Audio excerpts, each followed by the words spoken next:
Long వీడియోలో arm loose ఆధారంగా hand cutting ఎలా చేసుకోవాలో చెప్పానండి. నేను కావాలంటే ట్యాగ్ చేస్తాను. ఒకసారి అయితే చెక్ చేయండి. ఈ బ్లౌజ్ హ్యాండ్ హైట్ వచ్చేసి 7.5, ఖర్చులతో కలిపి 8.5, పైన ఒక హాఫ్ ఇంచు, కింద ఒక హాఫ్ ఇంచు. ఆర్మ్ లూజ్ వచ్చేసి 7.5, అంటే 7వ నెంబర్ తోటి ఆర్మ్ లూజ్ వచ్చింది కాబట్టి మనం చంక డౌన్ అనేది 3 ఇంచులు తీసుకోవాలి. సో 7.5లో ఒక 1 ఇంచ్ మైనస్ చేస్తే 6.5 వస్తుంది. 6.5కి ఇలా స్ట్రైట్గా చూసుకుని దీంట్లో సగానికి ఫోల్డ్ చేసుకుంటే మనకి ఫ్రంట్ బ్యాక్ లో తీయడానికి వీలుగా ఉంటుంది. మనకి చంక డౌన్ 3 ఇంచులు తీసుకోవాలి. ఓకేనా. ఇప్పుడు ఇక్కడ ఈ సగంలో అంటే 6.5 ఇంచులు వచ్చింది కదా, అక్కడ నుంచి 1.5 ఇంచుకి బ్యాక్ పార్ట్ కరువు, 1 ఇంచ్ ఏమో ఫ్రంట్ పార్ట్ కరువు తీసుకోవాలి. అంటే హాఫ్ ఇంచు లోతు అనేది తీసుకోవాలన్నమాట. మీకు పర్ఫెక్ట్గా వచ్చేస్తుంది. ఫ్రంట్ పార్ట్లో లోతు తీసుకుంటే మాత్రం ఎక్కడ కూడా ముడతలు కూడా రావు.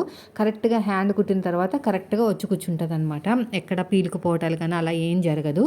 మీకు ఫ్రంట్ పార్ట్ లోతు తీసిన తర్వాత ఒక మార్కింగ్ వేసుకోండి. కుట్టేటప్పుడు ఈజీగా ఉంటుంది. లేదంటే బ్యాక్ పార్ట్ వైపుకి వచ్చేసి కుట్టేస్తారు మర్చిపోయి.